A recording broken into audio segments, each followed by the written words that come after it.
Hi friends, the bed time story में स्वागत है आपका। किसी समय की बात है, एक घने जंगल में बीचों बीच एक छोटा सा गांव बसा हुआ था। इस गांव का नाम था अनोखा गांव। इस गांव का नाम अनोखा गांव इसलिए पड़ा क्योंकि यहाँ हर चीज़ बाकी गांवों से बिल्कुल ही अलग और विशेष थी। गांव के सभी लोग बहुत ही मेहनती और मिलनसार थे। हर कोई अपने काम में निपुण था, अच्छे तरीके से परिपूर्ण था और सबसे बड़ी बात यह थी कि यहाँ पर कोई भी झगड़ा या विवाद नहीं होता था।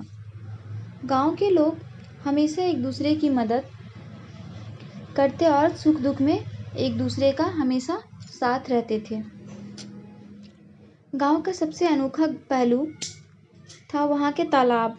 उस तालाब का पानी ऐसा था कि जो भी उसमें स्नान करता उसकी सारी परेशानियाँ दूर हो जाती थी और वह व्यक्ति हमेशा खुश रहता। यही कारण था कि गांव के लोग हमेशा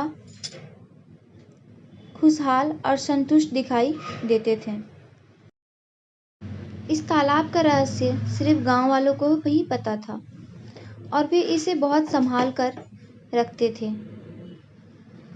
गांव के चारों ओर ऊंचे ऊंचे पहाड़ थे जो गांव को बाहरी दुनिया से बिल्कुल ही अलग रखते थे।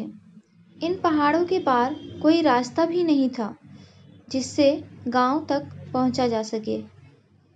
यही कारण था कि अनोखा गांव बाहरी दुनिया से कटा हुआ था और यहाँ के लोग बाहरी दुनिया के झगड़ों और विवादों से बिल्कुल अनजान थे, परेशानियों से अनजान थे।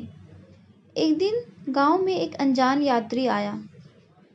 वह बहुत थका हुआ था और उसे बहुत ज़ोर से प्यास लगी हुई थी। गांव वालों ने उसका स्वागत किया और उसे तालाब का पानी पिलाया। जैसे ही उस व्यक्ति ने पानी पिया, उसकी सारी थकान दूर हो गई और वह एकदम तरोताज़ा महसूस करने लगा। उसने गांव वालों से पूछा कि ऐसी कौन सी बात है, यह पानी इतना अनोखा कैसे है आखिर? गांव के बुजुर्गों ने बताया, यह पानी हमारी मेहनत, ईमानदारी और एकता का फल है। हम सभी मिलकर इस तालाब की सफाई और देखभाल करते हैं और यही कारण है कि इसका पानी इतना ज़्यादा पवित्र और जादुई है।